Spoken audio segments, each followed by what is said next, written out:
માં જે દિવસે ગરબે રમવા માટે ઉતરે, જેથી એક પગ ખેબર ઘાટમાં હોય અને એક પગ હિમાલયના શિખરની માથે હોય, માં ગરબે રમતી હોય, આખું બ્રહ્માંડ જગદંબાની હારે તાલ લેતું હોય,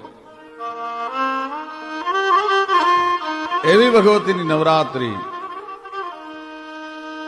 ગરબાનો ઘણા બધાએ પોતપોતાની રીતે અર્થ કર્યો છે, પણ ગ એટલે ગાવું, ર એટલે રમવું અને બા એટલે માં. માની સામે ગાય અને રમવું એનું નામ ગરબો કહેવાય.